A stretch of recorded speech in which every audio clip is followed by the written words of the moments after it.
Hi there, everybody. It's Amanda from amandabrinkmanbrackman.com and fellow Faster Way to Fat Loss client and maybe even your Faster Way to Fat Loss coach. I want to talk about stress this Friday afternoon, and here's why. I know that so many of us feel stressed about stress and feel kind of like hands tied about it, but I've learned some really cool new strategies in the Faster Way lately about how to think about stress in a way that makes it less stressful. And so I just created a blog post about it, but I want to give you the main points, and I'll link to the blog post so you can check out all the nitty-gritty details and step-by-step how-tos. Here's the big idea. Stress isn't the problem. The situation's not the problem. What really causes the problem is our reaction to that stress feeling. So let's start thinking about stress as a GPS, as an emotion that we're lucky to get to feel, so we know we've gone off track. We know there's something wrong, and we can stop and think and take action and get back on track.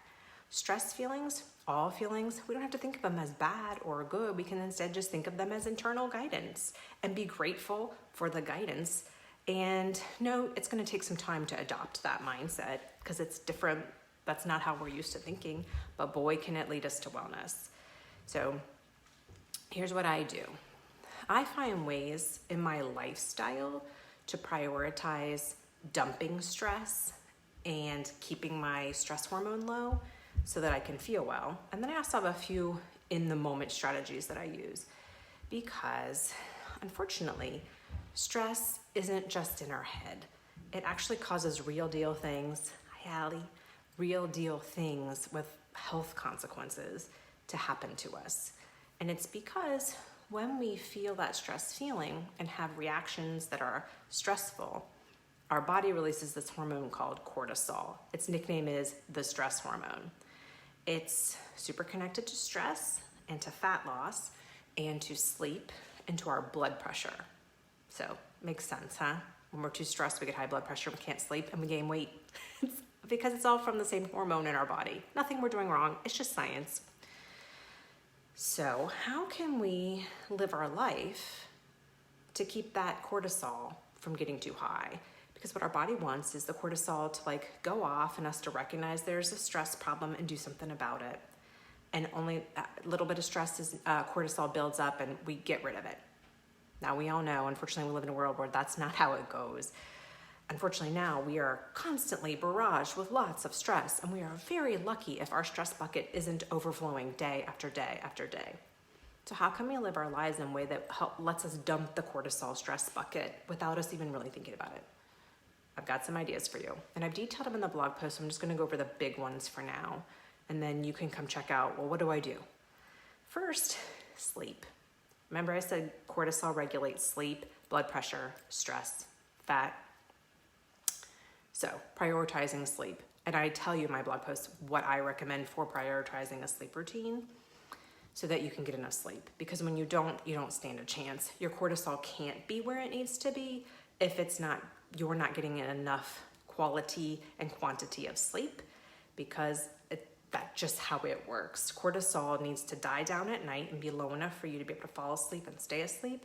And then it's supposed to build enough over that sleeping time that it wakes you up in the morning. But if we're under too much stress and that's too out of whack, things just cannot come together. So finding ways to prioritize enough quality and quantity of sleep for you is job number one. So check out my post for real, very actionable tips like room darkening curtains and a relaxing bedtime routine and knowing when to cut off the caffeine and the screens. Tough love. The second piece you can just put into your lifestyle and know you're doing yourself a huge favor when it comes to the consequences of stress and cortisol is nutrition. What you eat has a huge impact on your cortisol because what you eat has a huge impact on your blood sugar. Remember, cortisol is a hormone. The master hormone, insulin, is impacted every time you eat. And if insulin's all crazy and your blood sugar's all out of whack from eating processed foods that aren't whole enough, are already too processed, when they get in your body processes them too quickly because they're already processed foods, and your blood sugar skyrockets and you don't have hormone balance, you cannot have balanced cortisol. So you can prioritize your sleep, prioritize your nutrition, and you are knocking it out of the park when it comes to real, true, life-saving stress management, because you're keeping your cortisol low with those 2 strategies. The third piece is to know that exercise plays a role in your stress level and your cortisol levels. Exercise is a stressor on the body, from yoga all the way up to high-intensity interval training, cardio, that kind of stuff. Know that. So then you can dial it up and down as needed. If you have people coming in town and you're already not feeling so great, you're already under a lot of stress, don't layer on a stressful high-intensity interval training workout. You're just going to fill your cortisol bucket and not wind up burning fat. You won't be able to sleep. You're not going to feel good. So understand exercise is a stressor, and use smarter, not harder exercise, especially if you're over 35 like me. And again, get to this blog post for absolute, very clear details about how many minutes of high intensity interval training, how many days should I weight lift, how much rest and recovery days do I need. I've got that all spelled out on my blog. But just know, exercise is a stressor on the body to be used wisely and carefully when you're already under other stressors. You don't want to get that cortisol going. It is not going to make you feel good. Last but not least, for how to live your life in a way that keeps the cortisol bucket emptied out regularly is the most fun one, and that's a schedule in the fun. That is so good for releasing the cortisol. It's so much easier to just brush it off and move on when you're laughing, right? So schedule in fun times. Comedy club, listen to comedy on a podcast. If you can get out into the world where you are now, plan time with people who light you up. Plan time in situations that lighten you up. If it has to be, tell your support person that you need a trip alone to Target. Get that childcare and get to Target. And let yourself lighten up. Light up and lighten up. Make it happen on purpose. Schedule in half an hour. We do this sometimes in my family. I need to get better at it. When everyone's quiet in their room, and just quiet in your room time, and use that time to journal, write down everything that feels good so you can get a really good feeling going in that half an hour. And you've had a break from being the parent for that half an hour if your kids are old enough to handle that. And it's a blessing when they are, huh? Nap time's gone, but you can have half an hour quiet time in your room, journaling time.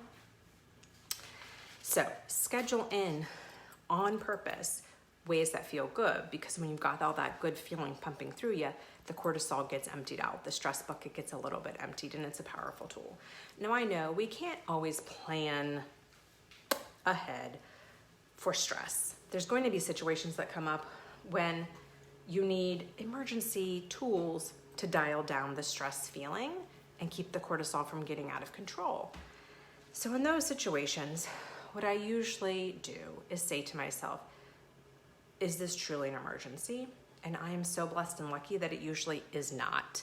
It usually is a situation where I've just perceived it as an emergency and my body wants to treat it as an emergency, but it's not. So here's what I can do instead. I can take 3 really deep breaths, like what I call a cubed breath. So I breathe in for 3, hold for 3 seconds, and breathe out for 3 seconds, and do it 3 times. And there's a physiological thing happening there. We have a nerve in our spine column called the vagus nerve. And if we're doing some deep breathing, we can kind of just calm our whole system down thanks to that nerve and reset our brain a little bit.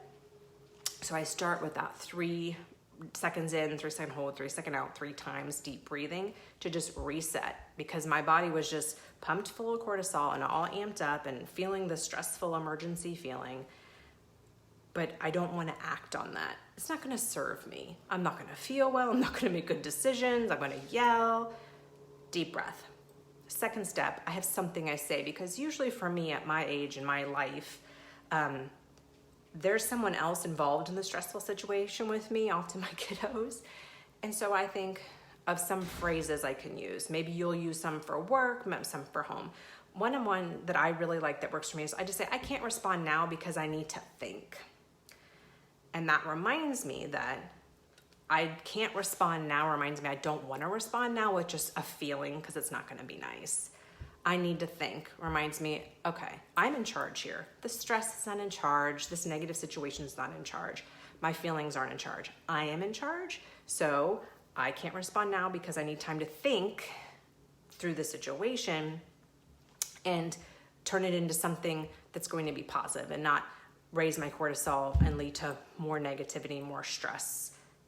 So next, and we have plenty of science around this one too, I find some way to move your body to release some of that feeling of tension that comes from the cortisol being released. So you can turn around. If you're with your kiddos, maybe even just turn your back. Take 3 more of those deep breaths. Walk away if it's a safe enough situation where you could do that. Again, depends on your kiddo's age. You can do like shaking out your hands. If you're in a situation where you can go in your room and pound a pillow, but physical movement does a world of good to get all those crazy feelings that come with all that cortisol that comes from a stressful moment, get them processed out. And then once that feeling of all that stress from the moment of the cortisol has dissipated, then it's time to go take some action if you need to, do some follow-up if you need to. Don't stress yourself more by trying to have some reaction in the moment.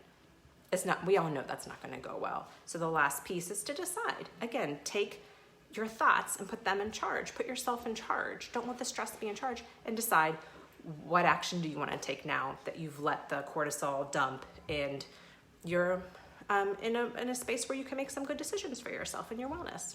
So I would love for you to check out this blog post and read more, because we're all under a lot of stress right now. And why not use this as a time to practice how to see our stress feeling as a tool that can actually guide us to wellness? Why not empower ourselves right now instead of feeling stressed about stress and powerless and helpless or ignoring it or trying to put it on the back burner? Why not see it as this is our chance to really practice how to be a masterful user of that stress tool?